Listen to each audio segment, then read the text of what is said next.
So far this year, the rock world has been dominated, not by new acts breaking out, but rather by the legions of established young bands raising their games to new levels. From Arcade Fire to LCD Sound System to Clap Your Hands Say Yeah, there have been some exciting evolutions. And now we can add another to that growing list, New York City's very own Interpol. It's been 3 years since we last heard from the atmospheric post-punk foursome, and a lot more has changed than just Carlos D's facial hair. But when first single HEINRICH Maneuver hit the web back in April, worries arose that the band's major label debut would be a by-the-books Interpol affair, similar to 2004's Antics, rather than an expected leap forward. It's a funny position to be in as a band when your single comes out so far ahead of the actual record, because it's kind of like, you know, you're excited that there's a song out there, but at the same time, it's like, we don't write singles, we write albums.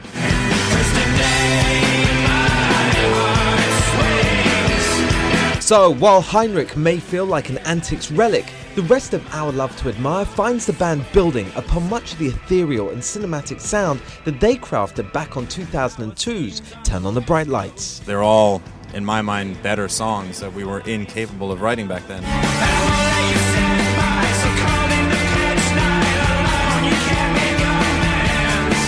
I like Mammoth a lot. That whole kind of drony aspect to it. It really is hypnotic.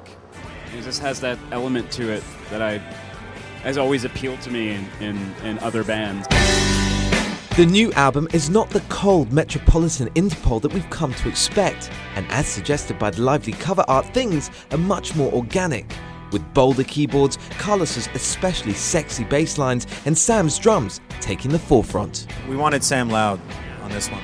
I use bigger drums too. Any rock band is only as good as their drummer, and it's like, you know, you gotta showcase.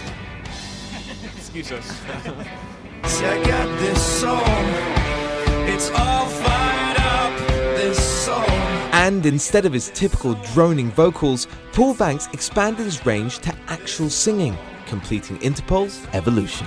It's kind of amazing to be in this position, you know, after a couple records, going to make the third. There's just no pressure, and just to like exist as a band and just worry about the songs, you know, period, and our own expansion. It's something that hasn't been experienced since, you know, pre-Bright Lights. You can find Interpol's new album, Our Love to Admire, in stores July the 10th. And for more on Interpol, check out mtvnews.com.